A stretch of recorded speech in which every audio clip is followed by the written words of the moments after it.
What's up? It's Movie Geek Griff. This review, is from this week's review is for Ready Player One, um, directed by Steven Spielberg, taken from the book by Ernest Cline. It's crazy, man. I remember picking up that book whenever it was released, 2010, 11, something like that. And I read the jacket cover and I read a little blurb inside. I was like, it sounds pretty cool. But I put it down and I went and got something else at Walden Books or Barnes and Noble or wherever I was at the time. And I just never got back to it. And lo and behold, now it's a movie. Wish I would have read it. Because I can't read it now because I've seen the movie. I can't go backwards because then I'll be like, oh man, there's so much stuff that's left out. Oh no. So there's that. But I was really hyped going into Ready Player One. Spielberg, by the way, the magic is back because for a while he had lost it with some.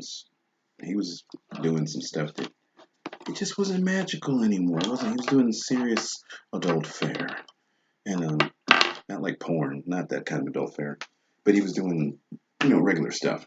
And when I saw all the stuff for this, I don't know if you see the shirt, time traveling DeLorean. That was a centerpiece of the movie, of the trailer, and apparently the book, because the main character, this is what he drives a gold wing door time traveling DeLorean from Back to the Future. So Back to the Future is like what made me become a geek. And so when I saw that, I was like, okay, I'm in. I saw the preview and he was racing in it and doing all kind of. I was like, yeah, I'm in. That was my whole. Everything else was just topping the video game stuff because I'm an '80s baby, '90s kid. So I was in the '80s when the author was coming up, and he when he was growing up, all this stuff was. I was a baby, but I still remember all that stuff from the '80s. I remember growing up and listening to it and hearing it in '80s music and whatnot. I love '80s music, but this movie was awesome, dude. Movie Geek Griff gives this an A, 4 stars. Um, the Easter eggs on top of Easter eggs, dude.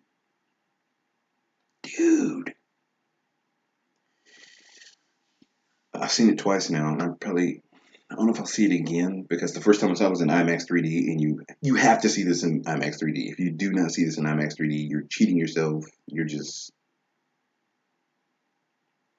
shouldn't even go. It's rare that I see a trailer or a teaser, and I'm like, that's an IMAX 3D film. That's a 3D film. That's an IMAX film. But rarely do the two go together. I'm like, that's an IMAX 3D film. Yeah. Yes, if you don't see this in IMAX 3D, you just shouldn't go. You're playing yourself. You played yourself. Another one. Congratulations. Nah, go see Ready Player One.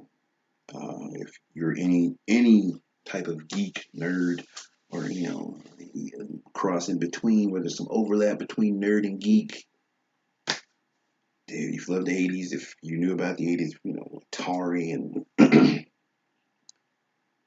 everything, dude, it was just so awesome. I could feel my face just smiling the whole time watching this movie. It's like,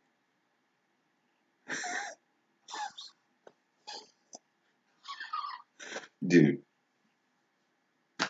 go see Ready Player One. That's all I got. Go see Ready Player One in IMAX 3D. You've been warned, you've been told, you've been advised. Okay? I love it. I know people who may have read the book and be like, this ain't like the book.